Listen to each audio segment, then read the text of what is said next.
A paz do Senhor, meus irmãos, minhas irmãs, sejam muito bem-vindos ao nosso canal.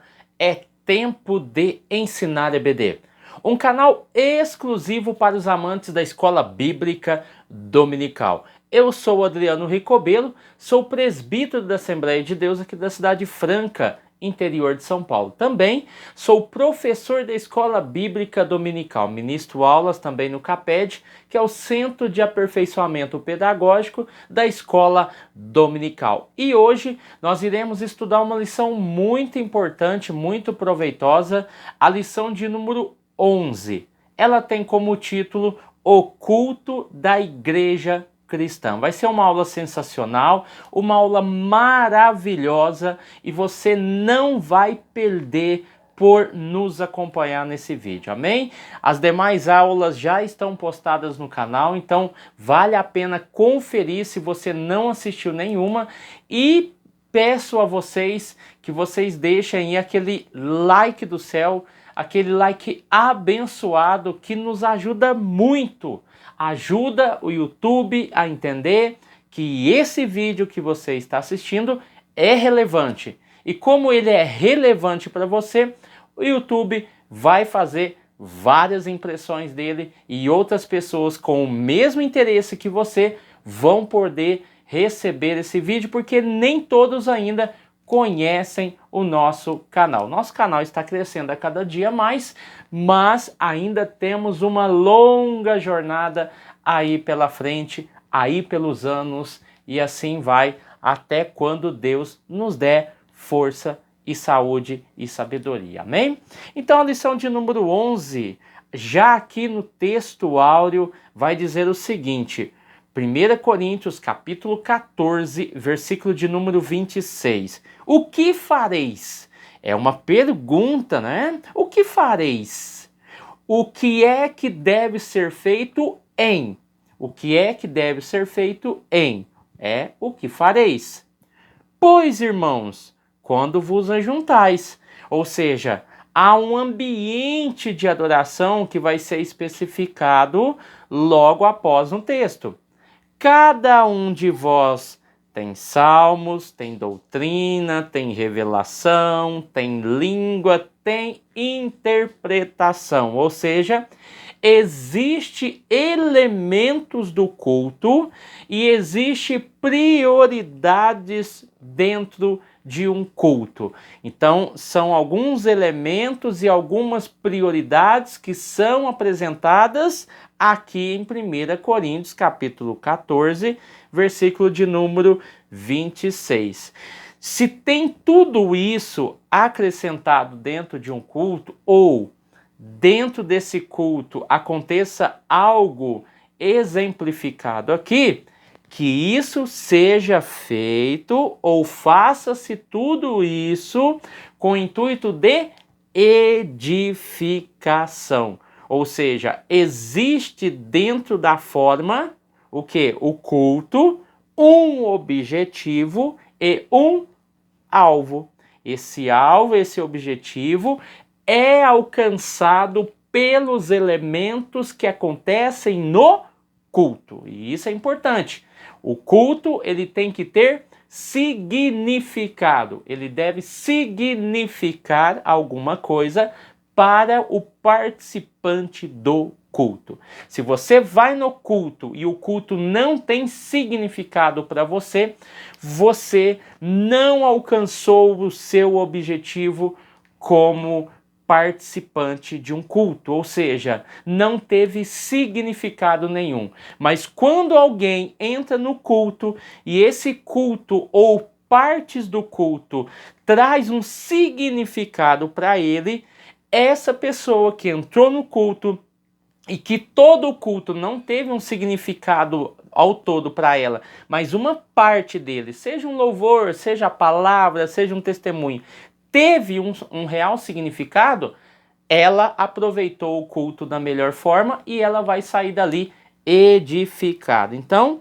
aqui nós temos o intuito desses dons, né? Dons e também a parte de louvor, de doutrina, né? Da ministração, algo que venha ser transformador. Então, Jesus ensinou a sua igreja, um comentário meu, o que a levaria ao triunfo desse culto, ou seja, viver a verdadeira adoração.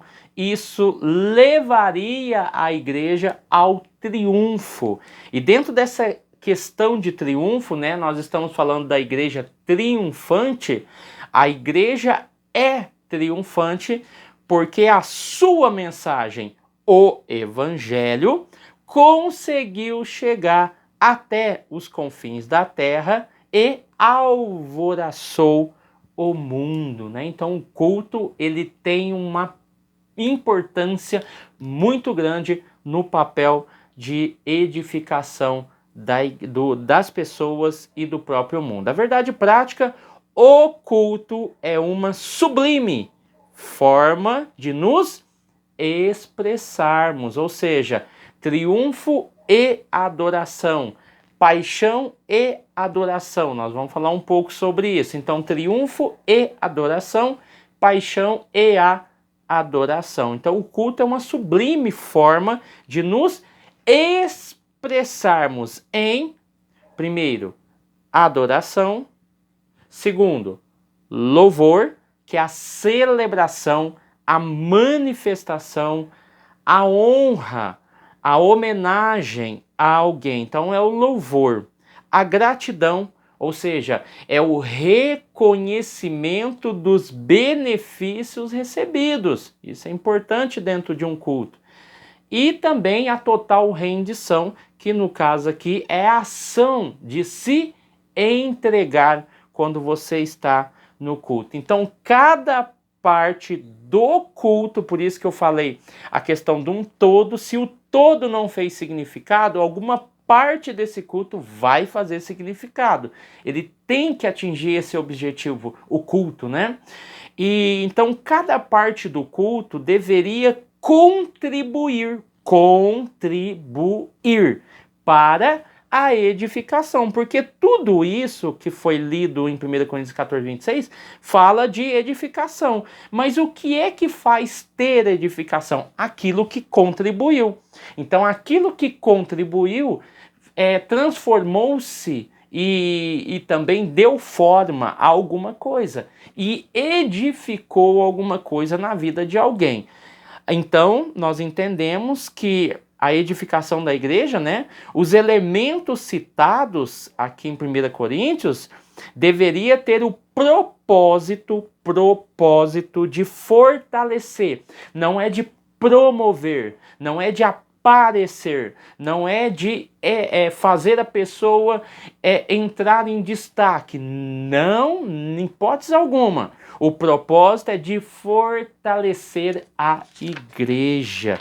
Amém? Tá gostando até aí? Logo depois que você terminar a sua aula aqui comigo, deixa o seu like, deixa o seu comentário, tá bom? Deixa aí também a sua opinião sobre o culto. As coisas estão mudaram muito. O que você acha que poderia melhorar dentro do culto do século 21, amém? Efésios capítulo 5, versículo 15 ao 21, o versículo 15, né, vai falar: portanto, vede prudentemente como andais, ou seja, vocês estão andando como nécios, como ignorantes, prestem atenção na vossa maneira de viver, né, o versículo 15, o versículo 16, remindo o tempo, porque os dias são maus. Ou seja, os dias são maus, então aproveitem bem todas as oportunidades que se tiverem. O versículo 17, pelo que não sejais insensato, ou seja, pessoas sem juízo. Imagine pessoas ignorantes, pessoas sem juízos, celebrando um culto, fazendo um culto. O versículo 18, e não vos embriagueis com vinho que a contenda, mas enchei-vos do Espírito. Ou seja, não se embriaguem, pois a bebida levará vocês à desgraça. É isso que acontece com aquele que se envolve com a bebida. Ele bebe e depois se embriaga e aí ele traz prejuízos para a sua vida. Então é melhor encher-vos do Espírito, tá bom? O 19, falando entre vós salmos, hinos e cantos espirituais, cantando e salmodiando ao Senhor, né, com todo o seu coração. A maneira, a forma como essas pessoas cultuam a Deus é importante, salmodiando e não blasfemando, cantando hinos espirituais e não murmurando, né? Cantando, salmodiando com todo o vosso coração e não com ira, não contenda, enfim. Por isso que a Bíblia é muito clara: levantai as vossas mãos sem ira e sem contenda. Isso é importante dentro de um culto. Sujeitando-vos uns aos outros no temor de Deus, mesmo que você não goste, mesmo que você não esteja aí sendo muito fã de determinada pessoa, deve haver um respeito mútuo por causa de Cristo. Ah, é o fulano que vai pregar, é o fulano que vai cantar, é o fulano que vai dirigir o culto, é o fulano que é o pastor. Então todas essas coisas atrapalham demais a nossa relação com o culto, porque o culto é para Deus, não é para mim, não é para o A, não é para o B. O culto é para Deus, ok? Então, nós vamos aprender aqui muita coisa boa, tá bom? Introdução.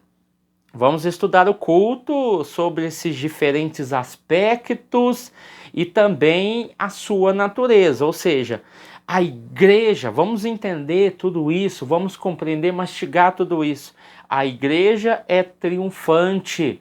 Por que ela é triunfante? Porque ela tem na centralidade do culto a exaltação e a glorificação do nome de Jesus Cristo. Então, quando eu falo de aspecto, quando eu falo de natureza e quando eu falo de uma igreja triunfante, é uma igreja que adora, é uma igreja que louva, é uma igreja que exalta, mas ela exalta o quê na centralidade desse culto?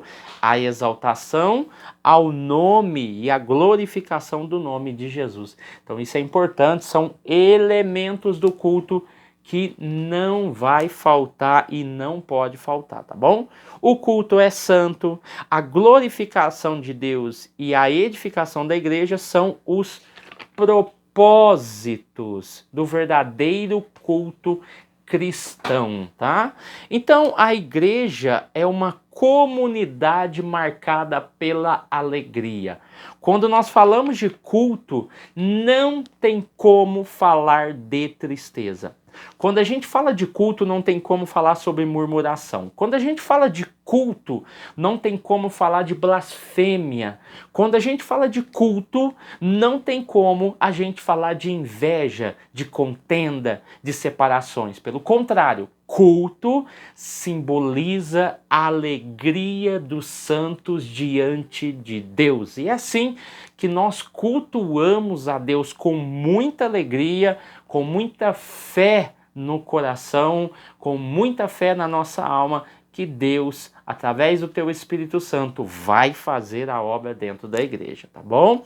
Então, todo culto também é um ritual. Se é uma alegria estar no culto, nós compreendemos e aceitamos e nós entendemos e compreendemos que ele também é um ritual. Existe um rito envolvido desde o início, o seu desenvolvimento e a sua conclusão. O culto ele tem as suas fases. E essas fases precisam ser bem administradas para que o culto não comece cedo demais, comece no horário certo, não termine tarde demais, porque isso atrapalha e não adianta o pastor falar assim, mas quem quiser pode ir embora. Não, não é assim que funciona a casa de Deus. A casa de Deus tem que ter ordem e decência.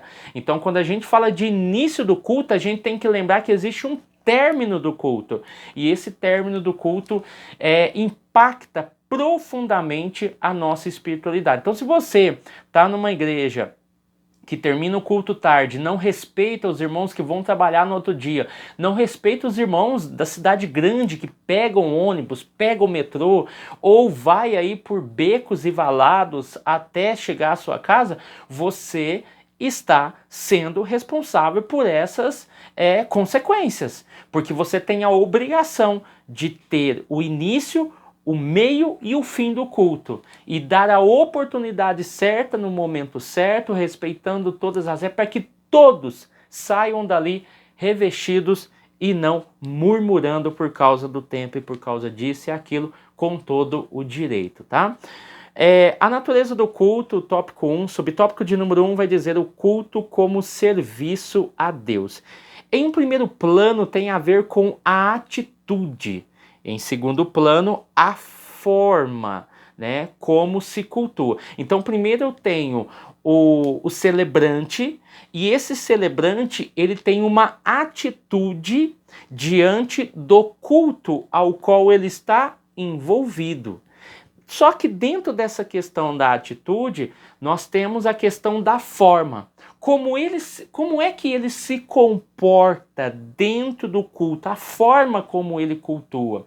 Nós não estamos falando daquele que levanta a mão ou daquele que abaixa a mão, daquele que dá glória a Deus em alta voz, é aquele que não dá, mas o seu coração está palpitando e queimando. Eu não estou falando disso. Eu estou falando não de características exteriores, mas de características interiores. Como é que ele entra dentro do culto e como é que ele sai do culto. Esse meio termo ele é importante para aquele que está cultuando a Deus. Então várias coisas vão interferir, várias coisas vão influenciar, várias coisas vão impactar e várias coisas vão transformar. São esses elementos que acontecem no culto que vão dar sentido àquilo que ele está buscando. E quando ele sente que ele alcançou o objetivo, ele sai dali alegre e não frustrado com o culto, tá bom? Lembrando que o culto tem que ter as características de um culto, e não um culto fúnebre, mas um culto de celebração a Deus. Ele não pode sair ali com o sentimento de que ele perdeu o seu tempo, perdeu a janta, perdeu isso, perdeu aquilo. Pelo contrário, ele tem que sair do culto confiando e acreditando que ele só ganhou em estar participando e comungando a mesma fé com você, tá bom? Então aqui, essa forma e atitude ela é interessante. Então a obediência à palavra de Deus, a forma ritual como essa adoração acontece, ela é importante, a reverência, né, a obediência em receber o chamado de Deus para ir à sua casa é importante. Por quê? Porque lá falar de palavra de Deus é falar daquilo que é ministrado ao coração dos irmãos, né?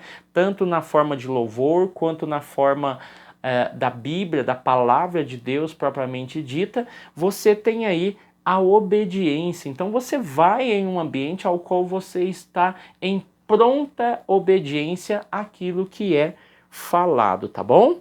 E aqui, o culto tem que haver significado, como eu já venho falando, tá? Que contém revelação, que contém expressão, que denota e exprime com clareza. É importante nós analisarmos isso. Por quê? Porque tem culto que você não sabe o que está acontecendo, você nem sabe se aquelas manifestações são de Deus realmente ou não. Não exprime com clareza aquilo que está acontecendo. É um culto bagunçado, é um culto desorientado, é um culto que cada um faz o que quer, e assim vai acontecendo em muitos lugares do Brasil e até do mundo. Então ele tem que exprimir com clareza aquilo que tem como prioridade dentro daquele culto. O pregador que vai ministrar, ele tem que ter clareza. A pessoa que vai cantar, ela tem que ter clareza daquilo que ela está cantando. As pessoas têm que entender a mensagem. As pessoas que vão testemunhar têm que ter clareza nas suas palavras para que as pessoas entendam de forma clara e objetiva aquilo que ela está expondo. Ou seja, são elementos indispensáveis, prioritários, importantes, que fazem o culto ter o seu valor, tá bom?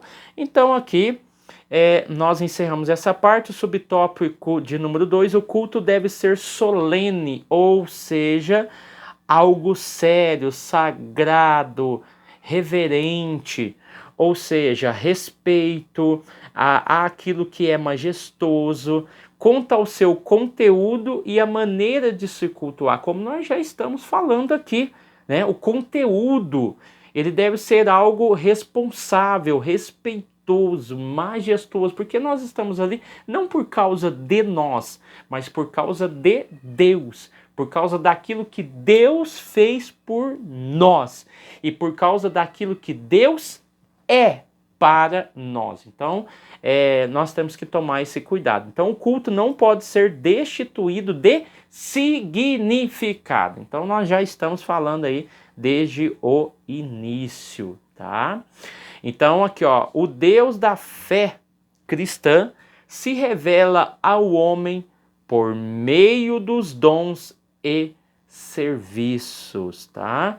1 Coríntios capítulo 12, aí você pega aí do versículo 4 até o versículo 7. Nós temos esse resumo. O Deus da fé cristã se revela no culto para o homem por meio dos dons e dos serviços que são executados dentro de um culto. Então, aquilo que é solene está falando sobre cerimônia, ritual e também evento, tá? O autor deixou bem claro aqui que a adoração não é apenas uma atividade física e muito menos somente uma atividade mental, porque ficaria muito raso e superficial, mas é um exercício espiritual na sua prioridade, tá bom? Eu preciso ter um culto racional, eu preciso ter um culto físico ao qual eu estou, mas ele não se restringe a estar e a analisar. Eu preciso ativar essa espiritualidade que eu tenho para que eu tenha uma resposta apropriada à maneira como Deus se revelou a nós, tá? Então, este culto, esse exercício espiritual semanal é uma resposta apropriada à maneira como Deus se revelou a nós. O autor deixou bem claro também que o culto é uma interação sincera entre o espírito humano e o Santo Espírito, tá? Então, é importante esse ampliando o conhecimento que ele deixou aqui bem especificado. Deixa eu falar um pouco aqui também sobre a questão da paixão e adoração, tá? Essa adoração verdadeira envolve não somente a expressão de reverenciar, mas todo o ser é algo alegre, feito para Deus, em resposta ao amor dele para conosco. Isso é importante nós salientarmos aqui. Por isso, transforma e leva à santificação, a paixão pelo adorado. E antes que você entenda mal essa palavra paixão, a paixão é um sentimento intenso e profundo que causa mudanças no comportamento e no pensamento. Então isso é uma paixão. Agora, quando você leva essa ideia da paixão e adoração, você tem aí uma auto-entrega, uma entrega intensa para Deus dentro de um culto, tá? Então nós vamos ver que o culto ele tem o seu propósito, como já foi falado, a sua intenção, o seu objetivo e também o intuito do culto. Qual é o intuito do culto? É arrecadar dinheiro? Não, em hipótese alguma. Pode passar a oferta? Pode, faz parte da adoração, faz parte do culto. Mas não é o intuito, arrecadar dinheiro, tá? Mas a oferta faz parte do culto. Então nós temos que entender os significados de todos os momentos do culto, tá? Então vamos lá. Aqui nós temos a menção faça-se tudo decentemente com ordem. 1 Coríntios 14:40, né? Eu estou falando de decoro, tem que ter decoro. O que é o decoro? É o comportamento. Tem que ter decência, é o que se espera desse comportamento. E a ordem é aquilo que se pede, é aquilo que se exige. Então, a ordem olha para a decência e diz, espera aí, o que é que eu espero dessa pessoa? E a decência olha para o decoro e diz, qual é o comportamento que essa pessoa vai ter dentro do culto, tá? O subtópico, né, 3, o culto é santo. O culto também deve ser santo. Nada que fosse profano deveria fazer parte do culto. Assim, o limite entre o santo e o profano deveria ser mantido. Então, dentro do culto, ele falou sobre Velho e Novo Testamento, né, a questão dos cultos, né, principalmente no Velho Testamento, mas uma palavrinha nos chama atenção, a questão do limite. Dentro de um culto, existem limites. Os limites, eles são importantes para que as minhas liberdades não aflinjam e não impeçam a liberdade do próximo também de adorar e de exaltar o nome de Deus. Então, para isso, nós temos que entender que existem limites pessoais. Esses limites pessoais, ele garante a boa convivência num culto dentro dessa coletividade. Existem limites espirituais. Você tem que entender que nem tudo que você sente, nem tudo que você busca ali, ele deve ser exteriorizado, porque isso pode causar muitos problemas dentro da igreja. A questão, por exemplo, da língua, né, que Paulo falou muito sobre isso. Né? Se você está falando em língua estranha, entenda que ela vai edificar você. Se no momento do louvor você fica falando em línguas estranhas, ninguém vai compreender nada, ninguém vai saber o que você está querendo com aquela questão, com a língua estranha. Se você está pregando e você começa a falar muita língua estranha, as pessoas não compreendem o contexto e o conteúdo da mensagem. Não que você seja proibido, mas existem limites espirituais que precisam ser respeitados. Existem limites coletivos, né? Nem todo mundo pode fazer o que quer, na hora que quer e do jeito que quer. Existem limites visíveis e invisíveis que extrapolam as leis divinas. Então, antes que você analise tudo isso, você tem que entender que todas essas questões de limites, não se dá para pautar isso aqui, é óbvio, numa aula como essa, mas esses limites pessoais, limites espirituais, limites coletivos, eles estão enquadrados dentro de normas estabelecidas pela própria Bíblia, né? Concernente a dons, concernente a serviços, concernente a cargos, enfim, tem limites dentro de um culto e eles precisam ser respeitados, tá? A igreja é o espaço sacro onde o culto acontece. E quando o culto é profanado? Né? Nós falamos aqui sobre o santo e o profano. Quando ele é profanado? Quando a gente fala de profanação, nós temos que entender que o culto é profanado quando ele é antropocêntrico, o homem no centro dessa relação. Quando a extorquir, manipular, enganar, ou seja, quando ele, preste atenção nisso que eu vou falar, quando ele apresenta características mundanas com aparência de piedade. Isso é muito perigoso nos cultos de hoje, né?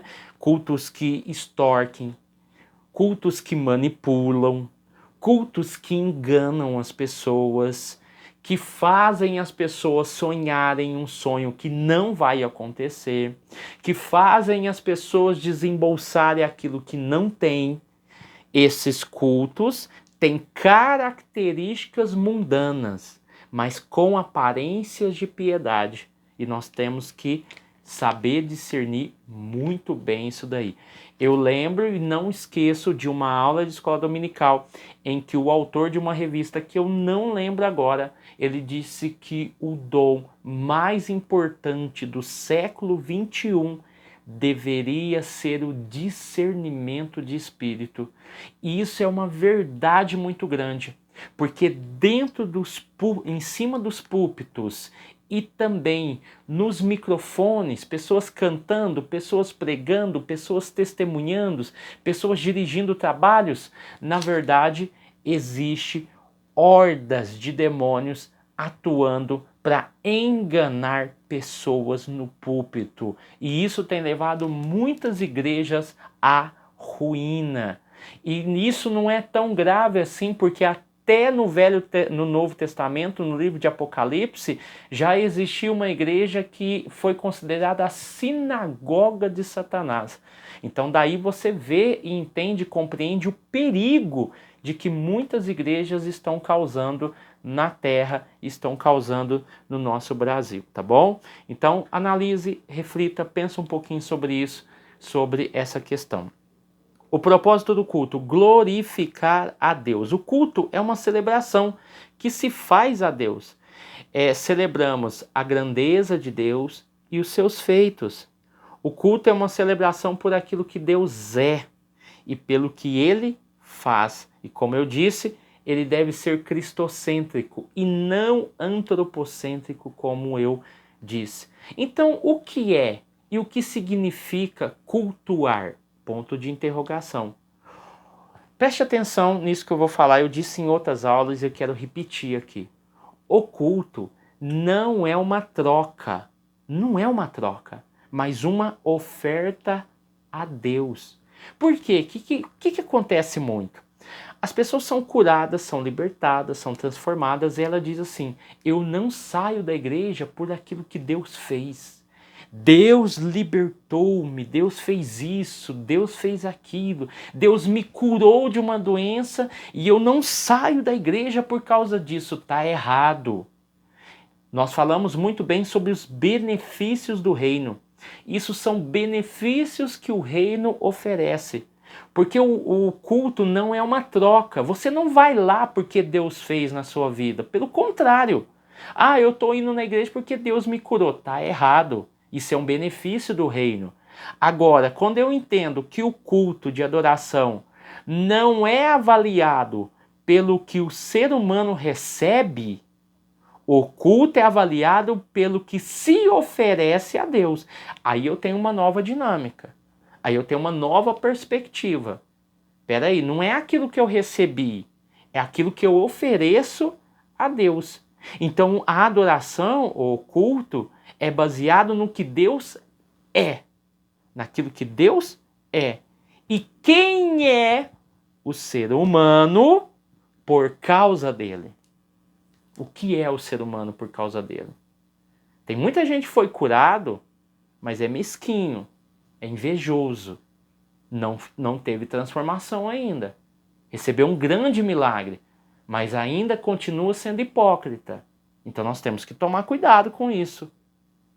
Então nós estamos falando naquilo que nós estamos cultuando por aquilo que Deus é e por aquilo que nós somos por causa dele.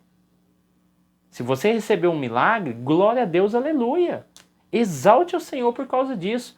Consegui minha casa, glória a Deus, benefício do reino.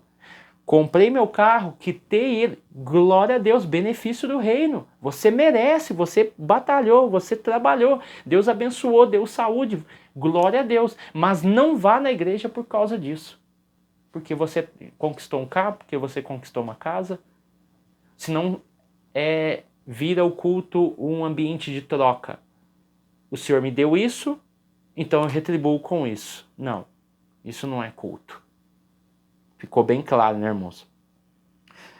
Tópico 2, né? O propósito do culto. Subtópico de número 2. Quando não se cultua a Deus, né? Então, nós já entendemos que o culto não é um espetáculo circense, mas um resgate da honra que foi perdida.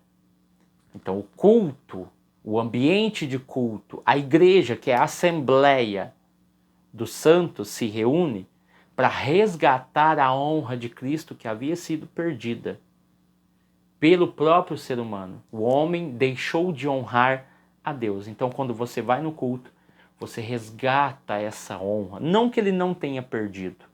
Ele não perdeu a sua honra. Mas o ser humano deixou de honrar a sua criatura, a sua criação, o seu criador, né? Então aqui há cultos que não cultuam a Deus, né? Aqui o autor ele vai mexer numa ferida, né? Capítulo de número 11 de 1 Coríntios, que fala da ceia do Senhor. Nós já aprendemos na outra aula, tá, irmãos? Não é Santa Ceia. Nós não vamos sacramentalizar a ceia. É ceia do Senhor. O que eu estou vendo de youtubers aí falando Santa Ceia é curso básico de teologia, tá bom? Vamos lá. 1 Coríntios capítulo 11, versículo de número 26. 1 Coríntios capítulo 11, versículo de número 24. Aqui vai ser o nosso foco, o nosso culto, o nosso exemplo, que é a ceia do Senhor, é o nosso culto de exemplo. 2 temas importantes são abordados nesse culto. Versículo 24, fazei isto em memória de mim. Versículo 26, anunciando a morte do Senhor até que ele venha. Então, nesse culto de ceia, tem prioridades, tem objetivos, tem intuito. Fazer em memória do Senhor e anunciar a sua morte e a sua vinda. Tá? Então parecem que essas reuniões, né, são profanas na sua forma e também na sua essência. Se você olha o texto que foi nos dado base como o culto, né? Olha aqui, 1 Coríntios capítulo 11, versículo 17. Este culto que estava acontecendo, por isso que ele fala que algumas reuniões são profanas, porque estava acontecendo isso. 1 Coríntios capítulo 11, versículo 17. As suas reuniões fazem mais mal do que bem. É Paulo falando para a igreja de Corinto num culto de ceia. O que estava acontecendo no culto de ceia? Se estava acontecendo isso no culto de ceia, imagina os demais. O versículo 18 do mesmo capítulo. Pessoas estão brigando e fazendo divisões. Está complicado este culto. O versículo 21. Pessoas egoístas estão ali no meio. Eles comem a sua refeição e, como resultado, uns ficam com fome. Olha que caso mais complicado. Pessoas soberbas, pessoas hipócritas, que trazem a sua refeição, comem, enchem, jogam até comida fora, enquanto o seu irmão que está do lado, no mesmo culto, porque não tem, a igreja primitiva é uma igreja formada de muitos pobres, escravos, não tem o que comer na ceia, para participar, para comungar junto com os irmãos. E o versículo ainda 21, fala que além desses irmãos egoístas que comem a sua refeição enquanto muitos estão com fome, o que acontece? Outros ficam bêbados. Eu não queria estar nesse culto. Eu não queria ter vivido esse período aí. Eu não queria estar nessa igreja, ao qual os irmãos, em vez de comemorar, anunciar a morte do Senhor e a sua vinda e fazer a ceia em memória do Senhor, não, eles estão ficando bêbados, estão bebendo, se embriagando dentro da ceia. O versículo 22. eles desprezam a igreja de Deus e envergonham os que são pobres. Olha a situação que está acontecendo aqui. É uma situação caótica, complicada. E aqui nós vamos ver que o culto é o encontro celebrativo entre Deus e o homem. O dia que eu ouvi isso na faculdade, eu guardei isso para mim. O professor falou isso numa matéria. O culto é o encontro celebrativo entre Deus e o homem. O culto não é um encontro de invejosos, não é um encontro de avarentos, não é um encontro de mesquinhos, não é um encontro de pessoas orgulhosas, é um encontro celebrativo ao qual todos participam e comungam da mesma fé. Daqui nós vamos entender, e eu quero parafrasear aqui também, né, a questão da edificar a igreja, subtópico 3, tudo deve buscar a edificação. O sentido é de algo que está sendo construído. Da mesma forma, os dons ministeriais deveriam contribuir para a edificação do corpo de Cristo, né? Então eu estou falando aqui de uma edificação. Uns têm salmos, doutrinas, revelação, língua e interpretação. Tudo isso edifica. Só que o que estava acontecendo? Estava havendo destruição. 1 Coríntios capítulo 11, versículo 29 é o nosso texto, o nosso culto de base, né? Pois o que come e bebe sem reconhecer o que se trata o corpo do Senhor estará sendo julgado ao comer e beber para o seu próprio castigo. Preste atenção nesse versículo. A palavra aqui, grega, crima, que é condenação, come e bebe para a sua própria condenação, significa o tal ato trará a condenação e a culpa. O resultado do abuso da ceia, o abuso desse culto, é o versículo 30. Muitos fracos e doentes e muitos que dormem. Eu fiquei encabulado com isso daqui, fui estudar nos meus livros aqui da CPAD e eu fiquei assustado. Por que eu fiquei assustado? Porque se você pega fracos, doentes e dormem dentro de um culto, porque Paulo está falando do culto, ele está falando do grego fracos, né, que é asthenes, relacionado à enfermidade. O grego arrostos, que é doentes, é enfermidade e decadência. O koimaomai é dormem, indica a morte daqueles que pertencem a Cristo. Havia um julgamento prévio infligido por Deus. E somente aqueles do versículo 32 que são repreendidos pelo Senhor recebem um castigo não severo ou não tão severo. Preste atenção nisso. O que Paulo está falando aqui é muito grave. As pessoas que estão no culto, principalmente esse culto de ceia, e estão fazendo pouco caso, é o texto que está dizendo no original, não é eu, não é nada disso. O texto está relacionando isso a enfermidades que podem acontecer com pessoas assim. Pessoas que fazem pouco caso das coisas sagradas de Deus. Enfermidades, decadência, indica aqueles que morreram, daqueles que pertenciam a Cristo. Então é algo assustador até pensar na ceia dessa forma. Depois eu queria que você pesquisasse, analisasse sobre essas 3 palavras dentro do contexto que é apresentado aqui para nós e você vai se assustar realmente, porque é algo que não se prega e não se anuncia. E se fala muito da morte física, da enfermidade espiritual, aliás, morte espiritual, essa doença espiritual, essa enfermidade espiritual, mas nada se fala das questões físicas e muita coisa pode vir sobre nós por causa desse ato que nós temos de considerar as coisas de Deus como coisas comuns. Tópico 3, a liturgia do culto. Exposição da Bíblia. Julgar o mérito de todo ensino, manifestações espirituais e conduta à luz da palavra objetiva e revelada de Deus, a Bíblia, né? Nós usamos a Bíblia como base e nós temos que entender 3 verbos principais para que você faça uma boa exegese, para que você analise isso também para quem está pregando: ler, interpretar e aplicar. Ler, interpretar e aplicar. É uma regra base dessa exegese. E nós temos que tomar cuidado. Deve haver prioridade para a palavra, tempo à exposição da palavra. E o palestrante, aquele que está com a homilia, ele não pode extrapolar o tempo ao qual lhe foi concedido. Isso é respeito às pessoas e é respeito e decência no culto, tá? A adoração entusiasta, né?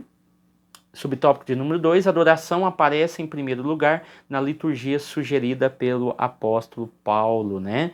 Salmos. É possível que o apóstolo esteja se referindo aos salmos de Davi? Seria uma possibilidade.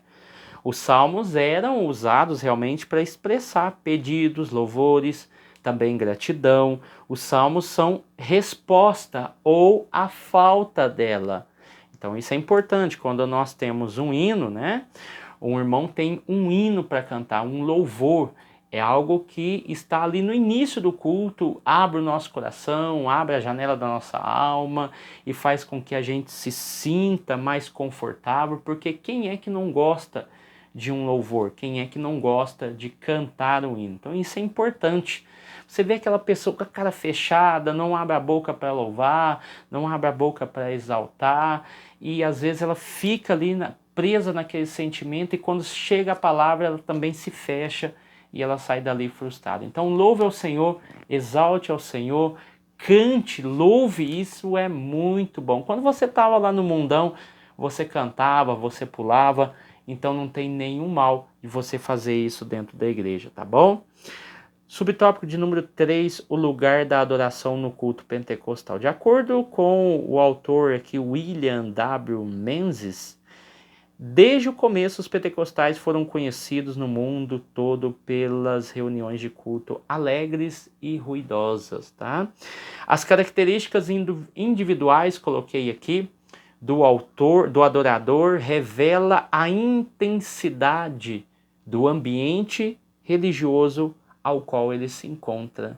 As características individuais do adorador revela a intensidade do ambiente religioso ao qual ele se encontra. Por isso tem lugares e lugares, cultos mais fervorosos, cultos menos fervorosos, mas uma coisa é fato: não deixou-se de louvar a Deus, não deixou-se de agradecer a Deus, não deixou-se de ministrar a palavra de Deus, não deixou de haver edificação. Nesse quesito, eu me calo, porque quando a gente fala de culto, eu estou falando de experiências subjetivas e coletivas. E isso não mostra que aquela igreja tem mais Deus do que a outra, tá? Então, a questão da palavra, a questão do louvor, a questão da adoração, ela é muito importante. Então, o louvor é como sacrifício, né? Hebreus capítulo 13, versículo 15. Por isso, por meio de Jesus Cristo, ofereçamos sempre louvor a Deus. E esse louvor é o sacrifício que apresentamos. A oferta é dada por lábios que professam a sua fé nele. O hino, o louvor, tem como enfoque a redenção que há em Jesus Cristo e a sua obra de criação. Amém? Então ficamos aqui com essa palavra, com essa lição. Deus abençoe você, sua casa e sua família. Fique com Deus e até o próximo vídeo.